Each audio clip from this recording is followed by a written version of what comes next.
ഇന്നലെ ഞാൻ ചാംസ് കൊണ്ട് ഉണ്ടാക്കിയ ഒരു മോതിരം നിങ്ങൾ കണ്ടോ? കാണാത്തവരൊന്ന് കാണാം കേട്ടോ, ഇന്നലത്തെ വീഡിയോയിലുണ്ട്. അപ്പോൾ ഇന്ന് ഞാൻ 2 ചാംസ് എടുത്തിട്ടുണ്ട്. രണ്ടും ഒരേ മോഡൽ തന്നെയാണ്.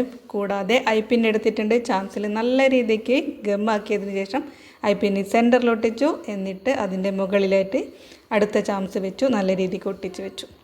അത്രയേ ഉള്ളൂ, നമ്മളെ വർക്ക് കഴിഞ്ഞു കേട്ടോ. ഇനിയിപ്പോൾ ഇതെന്താണെന്ന് ആലോചിക്കുന്നുണ്ടോ? നമ്മൾ സെൻറ്ററിൽ വെച്ച ഐ പിന്നില്ലേ, അതിലേക്ക് ഒരു ജംപ് കൂടെ കണക്ട് ചെയ്ത് വെക്കുക, ലോക്ക് ചെയ്യാം. നമ്മൾ ഐറ്റം എന്താ റെഡിയായി. ഇതൊരു ചരടിൽ കോർത്ത് കഴിഞ്ഞാൽ ഇങ്ങനെ ഒരു ചരടിൻ്റെ അറ്റത്തൊരു ലോക്കറ്റായി കേട്ടോ. അടുത്ത വന്നിട്ട് ഒരു ചെയിനിൽ കോർത്ത് കഴിഞ്ഞാൽ ചെയിനിൻ്റെ അറ്റത്തൊരു ലോക്കറ്റായി കേട്ടോ. കണ്ടോ? ഓക്കെ, അടുത്ത വന്നിട്ട് ഒരു ബ്രേസ്ലെറ്റിലാക്കിയാലോ. നമുക്കൊരു ബ്രേസ്ലെറ്റിൽ കോർത്ത് വെച്ച് കഴിഞ്ഞാൽ ഈ ബ്രേസ്ലെറ്റിലും ഭംഗി കൂട്ടാൻ ഈ ഒരു ചാംസ് മതി. മുത്തുമാലയിലും ഇതേപോലെ ചെയ്യാം. ഇതെല്ലാം പോയിട്ടും നമുക്ക് കീ ചെയിനിൽ ചെയ്യാം. എങ്ങനെയുണ്ട്? അടിപൊളിയല്ലേ? അപ്പോൾ നിങ്ങളുടെ കയ്യിൽ ചാംസ് ഉണ്ടെങ്കിൽ ഇതേപോലെ ചെയ്തു. കമ്മലും ആക്കാം കേട്ടോ.